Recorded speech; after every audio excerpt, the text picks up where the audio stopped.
So here the crew is starting excavation. You can see one guy is moving pins and marking corners that they want to actually dig to. Some of these offsets they won't dig around completely. They'll just take off a whole wall and do what's easier to cut instead of doing little tiny corners. The skid steer is scraping the top layer, just taking off a little bit of topsoil and organics, pulling the grass and weeds up, and basically making a template of where they're going to start digging. The larger loader over here in a minute is going to start making his entry point. So he's going to start carving out some corners, start to dig a little bit, then he's going to decide where it is he wants his ramp. He's got to get a ramp to get in this hole. It's a 9-foot basement, so he's got to go down a little ways. We're sitting about 3 feet out of the ground, but that means he's still got to go 6 feet down. So he's going to make a ramp, so he'll choose his location and start carving in a ramp. Once he's cut out this main shape, he'll start that. So we're about a day into the dig. This is day 2, and as you can see, the garage where I'm walking has been cut. It only went down about 8 inches below topsoil, and they're starting the basement. There's his ramp on the far end where he's coming in. You'll see as he comes down. Right now he's just trying to take out the majority of the dirt, so he's watching his elevation some and paying some attention to his side stakes and his corner pins, but mostly he's just trying to clear the hole. So a little at a time, just trying to get full scoops of dirt each time.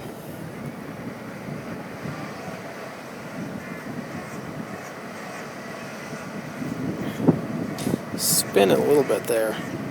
It's pretty sandy out here, so they don't get real good traction.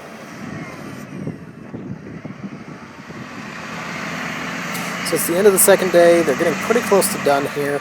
You can see now he's fine grading the bottom. He's just cutting to his final depth. You can see the guy out there with the measuring rod. That takes a measurement off of that laser over in the corner. You can see that. Here's again, just fine grading. I'll show you a close-up here of the laser. So this is the laser device. It's a little spinning hub in there with a laser on it that is reflected off of the measuring device on his stick. So over there he'll hear a beeping sound that tells him up or down or whether he's right at grade.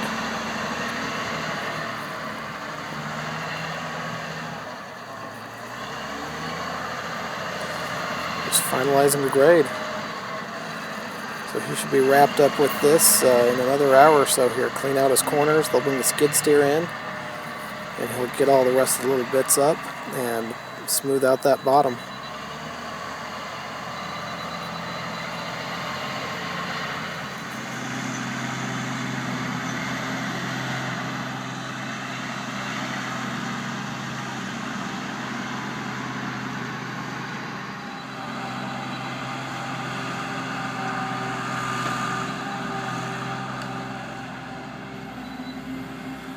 So here's our finished product.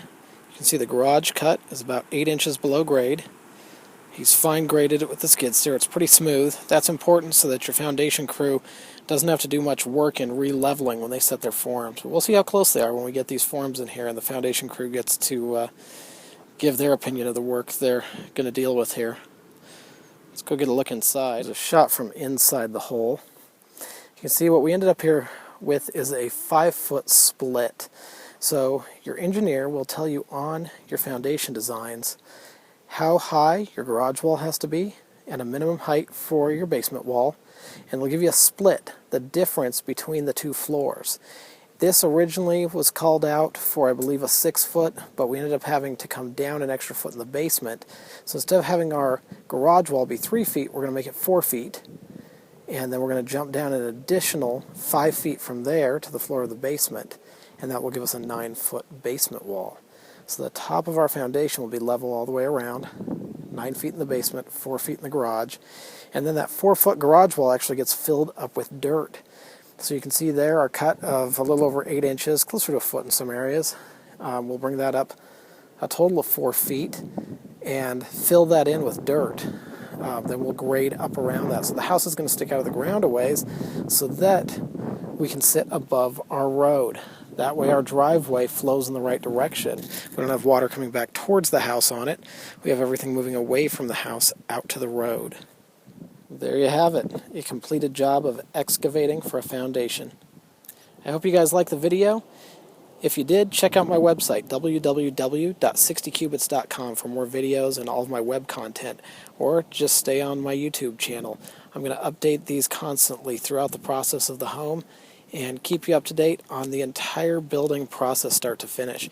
If you have any questions or comments, let me know. I'd love to do a video response to any questions you might have, or focus on a topic that you think would be interesting, or help you through a problem. I'm more than happy to answer questions on things like that.